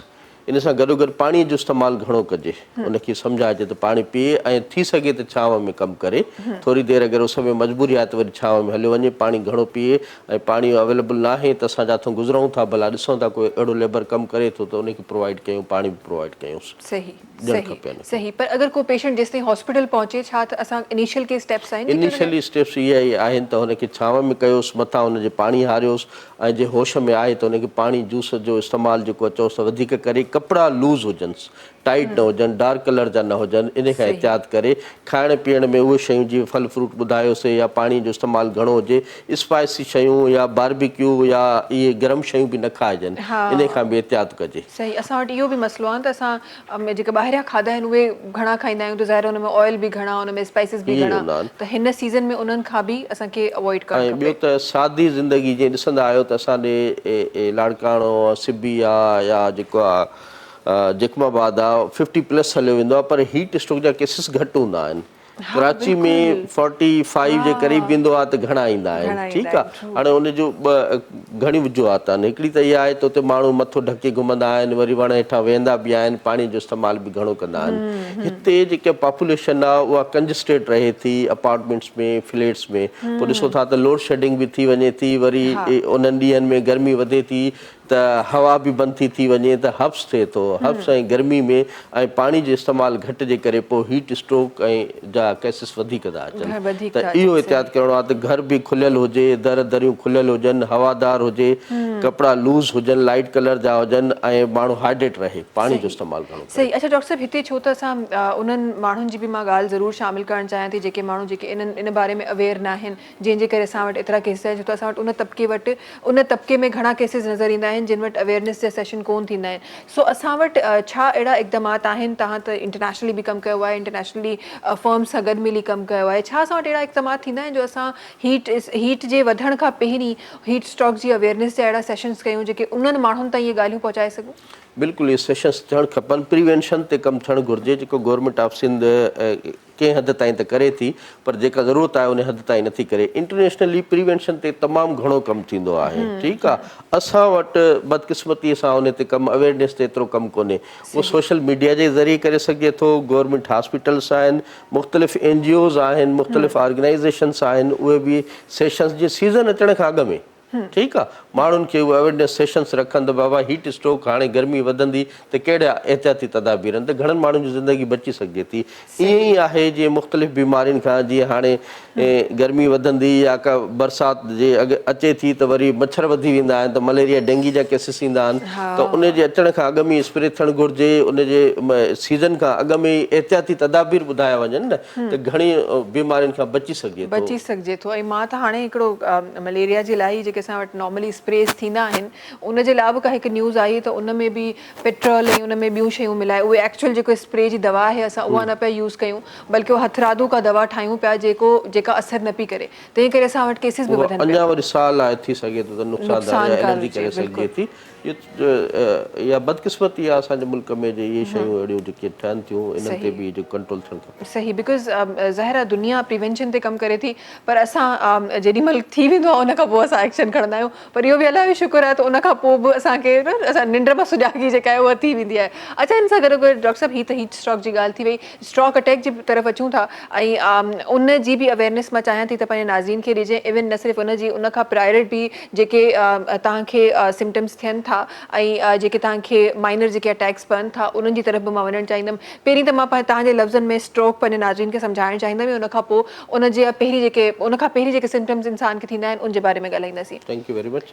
अच्छा, स्ट्रोक जे हवाले सां जीअं डॉक्टर साहब वेठो त पाण ॻाल्हायोसीं त डायबिटीज़ जे हवाले सां कॉमन थी वई आहे पाकिस्तान में, तमामु घणो असां बिल्कुलु टॉप ते था वञूं। ईअं ब्लड प्रेशर जा केसिस असां वटि घणा आहिनि, त जेको स्ट्रोक थींदो आहे फालिज, उन जा बि रीज़न्स जेके आहिनि, हिकिड़ी शुगर ऐं ॿियो हाई ब्लड प्रेशर, इहे बि ॿ मेन रीज़न आहिनि। इन सां गॾु गॾु स्मोकिंग आहे, कोलेस्ट्रोल लेवल हाई आहे, इन जे करे बि स्ट्रोक थींदो आहे। फालिज जेको आहे उहो हाई ब्लड प्रेशर जे करे दिमाग़ में ॿिनि क़िस्मनि जो स्ट्रोक थींदो आहे। हिकिड़ो इस्कीमिक चवंदा आहियूं, जंहिंमें का दिमाग़ जी शरियान ब्लॉक थी वञे, ऐं ॿियो हूंदी आहे जेको आहे हेमोरेजिक स्ट्रोक थींदो आहे, जंहिंमें का नस फाटी पए घणे ब्लड प्रेशर जे करे। हाणे जेको इस्कीमिक स्ट्रोक आहे, जंहिंमें नस ब्लॉक थी वञे शरियान दिमाग़ जी, उन जो इलाजु आयो आहे जंहिंखे असां चवंदा आहियूं विदिन 3 to उन जा 3 कलाकनि जे अंदरि या 4.5 आवर्स, 4.5 कलाक जे अंदरि अगरि कंहिं पेशेंट खे इहे अलामतूं ज़ाहिर थियनि थियूं, हाई ब्लड प्रेशर जे करे को जिस्म जो हिकिड़ो हिसो सॼे पासे ॾांहुं या खॿे पासे ॾांहुं का ॿांह ऐं को पेर आहे सुन थी वञे, कमु न करे, ठीकु आहे, या त वात जो टेढ़ो थी वञणु, ठीकु आहे, ऐं अखियुनि में जेको आहे उन जा असरात ज़ाहिर थींदा आहिनि, ऐं कमज़ोरी थिए फाल जे करे जिस्म जे हिकिड़े हिसे ते, त फौरी तौरु उन पेशेंट खे 3 कलाकनि जे अंदरि जे हॉस्पिटल में, कंहिं टर्शरी केयर हॉस्पिटल में, मां जंहिं इंस्टीट्यूट में कमु कयां थो उते इहा इंजेक्शन अवेलेबल आहे, ऐं गवर्नमेंट जे ॿियनि इंस्टीट्यूट में बि अवेलेबल आहे। विदिन 3 आवर्स में या 4.5 आवर्स में उहो पेशेंट पहुची वञे थो, त फौरी तौर ते CT स्कैन थींदो आहे, CT स्कैन खां पोइ उहे इंजेक्शन लॻंदो आहे। इन इंजेक्शन लॻण खां विदिन जेको आहे 24 आवर्स उन जा असरात फालिज जा ख़तमु थी वेंदा आहिनि। पेशेंट बिल्कुलु जीअं असां वटि फालिज सां अचे थो, पर वेंदो हू पंहिंजो घुमी करे। माशाल्लाह। अच्छा, असांखे सॉन्ग जी तरफ़ वञिणो आहे। हिकु सवाल जेको डॉक्टर साहब ॾाढो ज़रूरी आहे हिन वक़्तु, उहो मां ज़रूरु शामिलु करणु चाहींदमि, त इन जंहिं इंजेक्शन जी असां वटि ॻाल्हि थी रही आहे, स्पेसिफिकली मां फोकस उन तबिके जी तरफ़ करणु चाहियां थी जेको अफोर्ड नथो करे सघे। ज़ाहिर एतिरी करामत इंजेक्शन आहे त ज़ाहिर कॉस्टली बि हूंदी। छा गवर्नमेंट वटि फ्री ऑफ कॉस्ट फैसिलिटी आहे?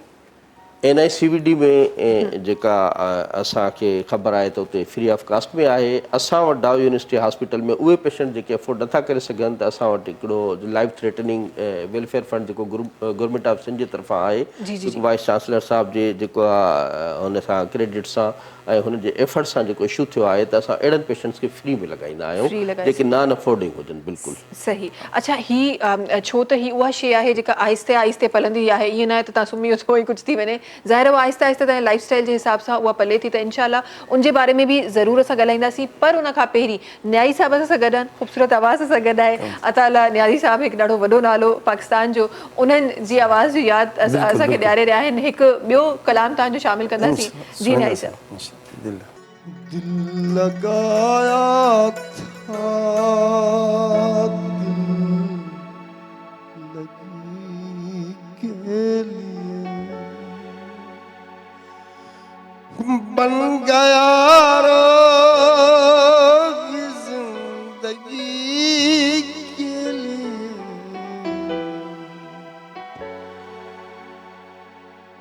सारे झगड़े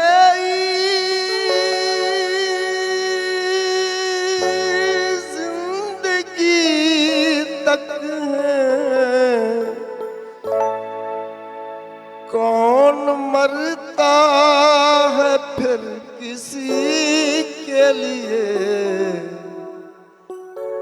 दिल लगाया था दिल लगी के लिए।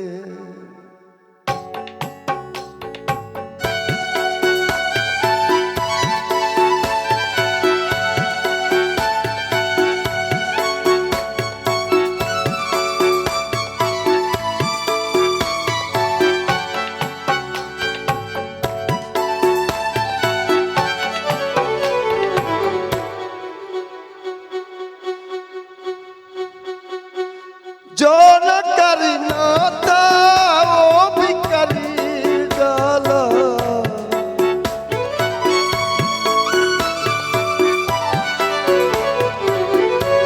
जो न करना था वो भी कर डाला, हमने जालिम तेरी खुशी के लिए लगाया था दिल लगी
लगाया था दिल लगी के लिए पंगा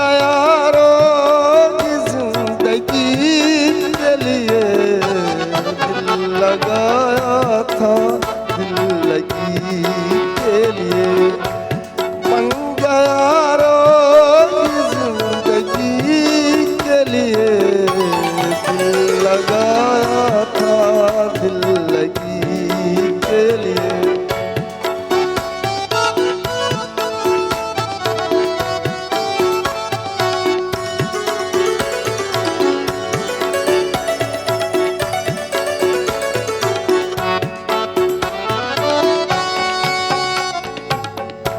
सारे झगड़े जिंदगी तक हैं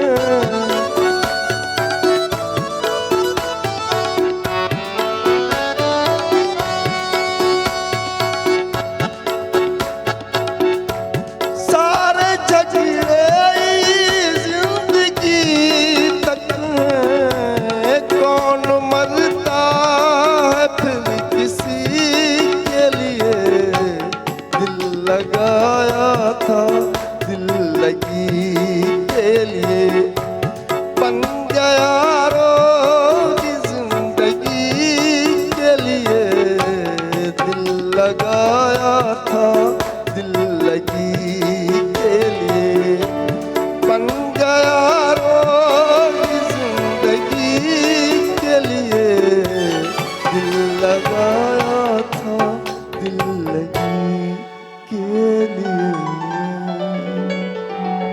ज़बरदस्त ज़बरदस्त ज़बरदस्त। अच्छा न्यारी साहब तो ॾाढो ज़बरदस्त तरीक़े सां परफॉर्म करी रहिया आहिनि, एंटरटेन करे रहिया आहिनि, पर हिते हिकु ॾाढी प्यारी सी हिकु डॉल असांजी वेठी आहे जेका परे खां ॾिसी इंजॉय करे रही आहे।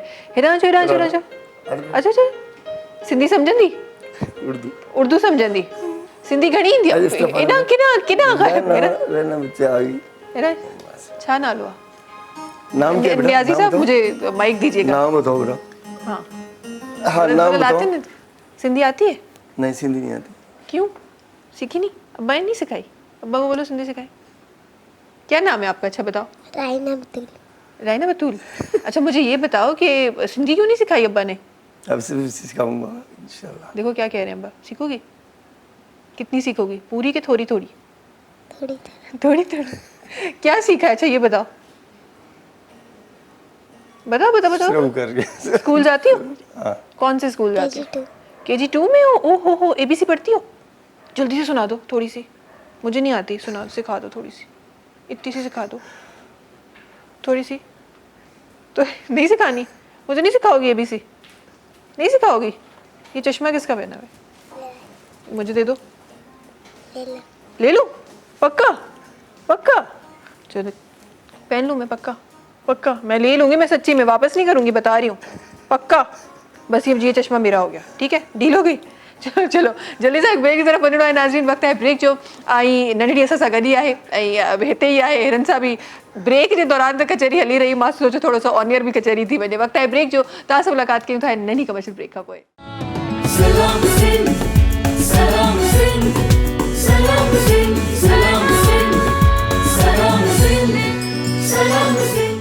जी वेलकम बैक। अच्छा जी कुछ ॻाल्हियूं अहिड़ियूं हूंदियूं आहिनि जेके ब्रेक जे दौरान थी रही हूंदियूं आहिनि ऐं दिलि चवंदी आहे त उनजो ज़िक्र जेको आहे उहो पंहिंजे प्रोग्राम में भी कजे। ना ये सब कुछ फरमा रहे थे आप, वो टाइम आप याद करा रहे थे कि मैंने कैसे गाना सीखा, ये बड़ा फरमाइए ज़रा, मैं चाहती हूँ ये हमारे प्रोग्राम में शामिल हो। जी जी जी जी मैंने जो गाना सीखा ये जेल इंतज़ामिया तावन तो हसन साहब, सतो DIG साहब और एहसान मार साहब, जितने भी बड़े से छोटे से लगा के इन लोगों ने बड़ा मेरे साथ तावन किया। और इंशाल्लाह हम माले के पंजाब के रहने वाले हैं, ऐसे महसूस नहीं होने दिया। उन लोगों ने ये समझा ये हमारा अपना घर का बच्चे, इस तरीके से मेरे साथ तावन किया। और इंशाल्लाह मेरा भी इनके साथ साथ है, जिस टाइम बुलाएंगे मैं इंशाल्लाह मैं पहुंचूंगा। वाह जी वाह, वाह और जी चैनल पे भी तारीफ़ होता है और जितने भी हमारे अफसरान हैं और एक नूर शाह सैयद है उसने भी तावन किया, मलिक असलम साहब और शहद नियाजी, जितने भी हैं सब इन लोगों ने मेरे साथ तावन किया। बहुत अच्छी बात है। ही वो साइड आहे जेको एक्चुअली मां चाहींदी आहियां त मुंहिंजे प्रोग्राम जे थ्रू ही साइड मां पंहिंजे मुल्क जो, पंहिंजे सूबे जो, पंहिंजे सियासत जो आम लफ़्ज़नि में मां इहो ॾेखारे सघां बिकॉज़ असां वटि तनक़ीद त ॾाढो आराम सां थींदी आहे पर सही ॻाल्हि ऐं सुठी ॻाल्हि करणु ॾाढो यकीन कयो ॾाढो मुश्किल कमु आहे जेके जेके कनि था उन्हनि खे सलाम आहे उहो ज़रूरी आहे पंहिंजे प्रोग्राम में शामिलु करणु अच्छा जी सुठियूं ॻाल्हियूं त थी रहियूं आहिनि त डॉक्टर साहिबु उहो बि ज़रूरु मां शामिलु कंदमि त असां वटि जॾहिं स्ट्रोक जी जॾहिं असां ॻाल्हि कयूं था त उहा हिकु एक्सट्रीम लेवल ते पहुचण खां पोइ उहो माण्हू उन अटैक जो शिकार थींदो आहे पर उन खां पहिरीं उहे कहिड़ा सिम्टम्स आहिनि जेको माण्हू ॾिसी ऐं सम्झे था हिन माण्हू खे उन स्ट्रोक जो ही शिकार थी सघे थो या उन पैरालाइज़ थियण खां पहिरीं छा उहे को माइनर एपिसोड्स आहिनि जेके उहे फेस कंदो आहे इन बारे में चाहींदमि असांजे नाज़रीन खे इन में सभ खां पहिरियां त ब्लड प्रेशर कंट्रोल ओके ठीकु आहे शुगर कंट्रोल वेट रिड्यूस ठीकु आहे ऐं स्मोकिंग खां अवॉइड करणु घुरिजे उहे रिस्क फैक्टर जंहिंजे करे स्ट्रोक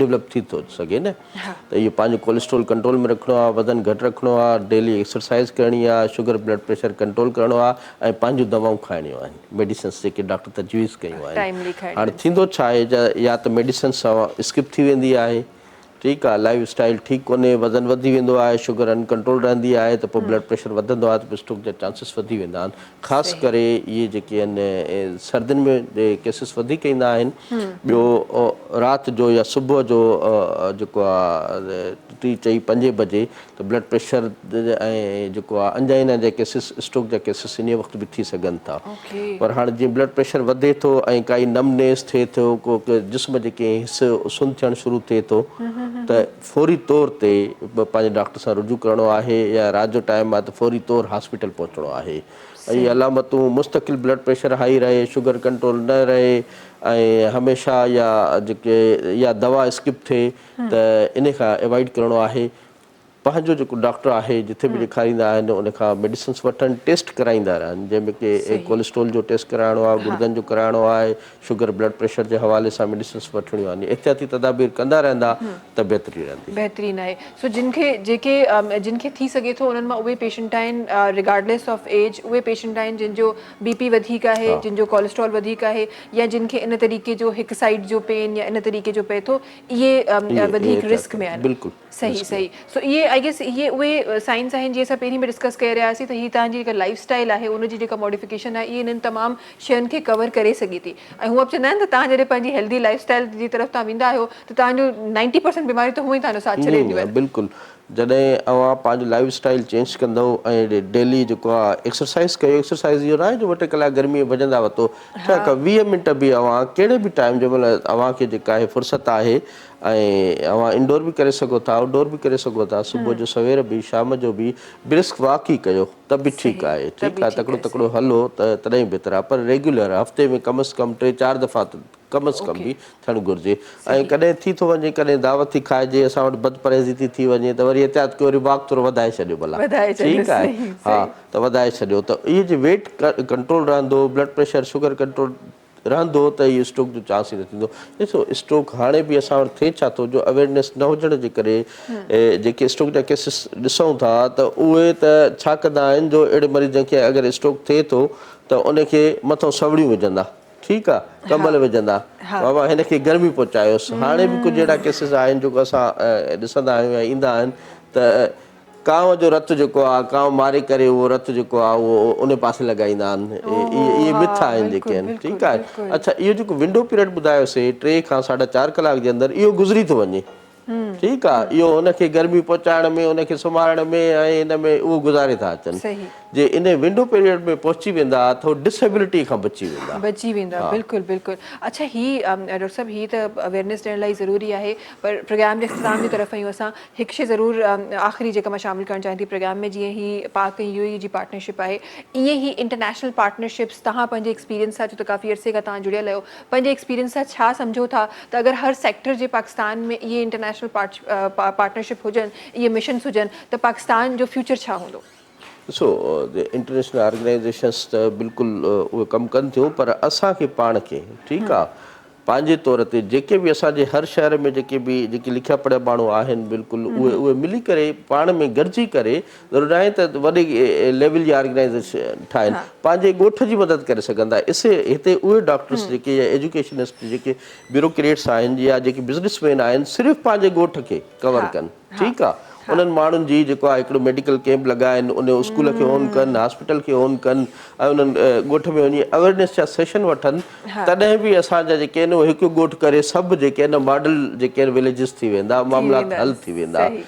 मां पंहिंजो एक्सपीरियंस अगरि मां यूटिलाइज़ पंहिंजे इलाइक़े पंहिंजे ॻोठ ते ऐं जंहिं एरिया में मां रहां थो उते बि कंदुसि त उन्हनि माण्हुनि जो फ़ाइदो आहे। इहे सभु सोचींदा त सभिनी जो बहितरी अची वेंदी। बिल्कुलु बिल्कुलु बिल्कुलु ईअं आहे। हूअं बि तव्हां चवंदा आहियो त जॾहिं तव्हांखे चेंज खपंदो आहे त इहे लफ़्ज़ ज़रूरु इंसानु यादि रखे त चेंज स्टार्ट्स फ्रॉम विदिन। जेसि ताईं तव्हां उतां स्टार्ट न कंदो, यकीन कयो तव्हां कुझु चेंज नथा करे सघो। थैंक यू सो मच असां गॾु हुजण जे लाइ डॉक्टर साहब, ऐं खोड़ सारी अवेयरनेस है नाज़रीन खे ॾियण जे लाइ। बहुत शुक्रिया नाई साहब आपका भी, और बड़े अच्छे तरीके से आप बड़ी अच्छी आवाज़ के साथ जो है बड़े खूबसूरत कलाम आप पेश कर रहे हैं। अल्लाह ताला इस आवाज़ में भी बरकत दे और इन कलामों में भी बरकत दे। आखिर में कुछ इंशाल्लाह शामिल करेंगे नाज़रीन, तहां सां मुलाकात इंशाल्लाह वरी सुभाणे थींदी। तेसि ताईं सभिनी खे ॾींदा इजाज़त हिन गाने सां गॾु। अल्लाह हाफ़िज़ जी नाई साहब।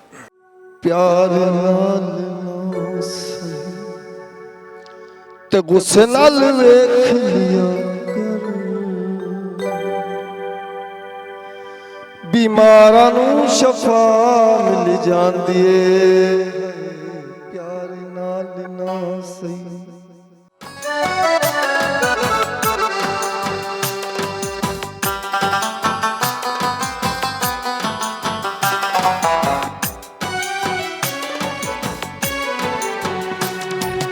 प्यार नाल ना सही गुस्से नाल वेख लिया कर, बीमारां नूं शफा मिल जांदी है। प्यार नाल ना सही गुस्से नाल वेख लिया कर, बीमारां नूं शफा मिल जांदी है। प्यार नाल ना सही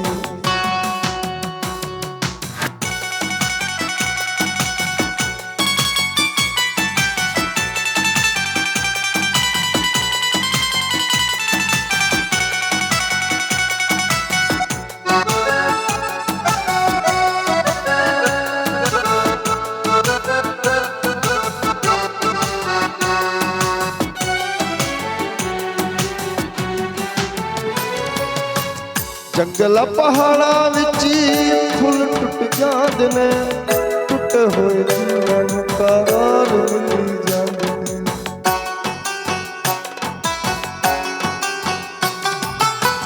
जंगल पहाड़ा विच फुल टुट जांदे ने, टुटे होए दिलां नूं करार मिल जांदे ने। तू जे ना दिसेंदे जे ना दिसेंदे चुम लैंदा है तेरा ही दर, बीमारां नूं शफा मिल जांदी है। प्यार नाल ना सही गुस्से नाल वेख लिया कर, बीमारां नूं शफा मिल जांदी है। प्यार नाल ना सही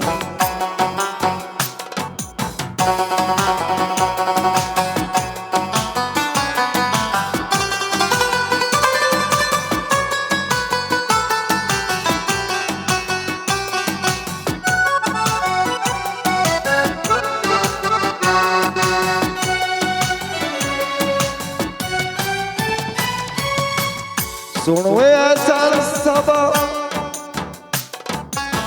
सुन वे सबा तेरी दुनिया दीवानी है, जेड़े घर जाए असां तेरी भी कहानी है।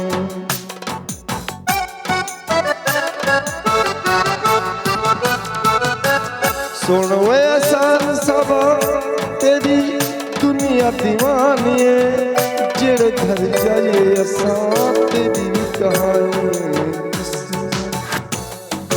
प्यार नाल ना सही गुस्से नाल वेख लिया कर, बीमारां नूं शफा मिल जांदी है।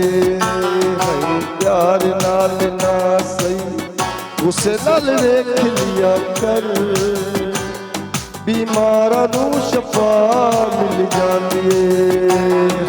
प्यार नाल ना सही, प्यार नाल ना सही, प्यार नाल ना सही। सब्सक्राइब कयो असांजो official YouTube channel Sindh TV HD ऐं वधीक अपडेट लाइ बेल आइकन खे क्लिक करियो।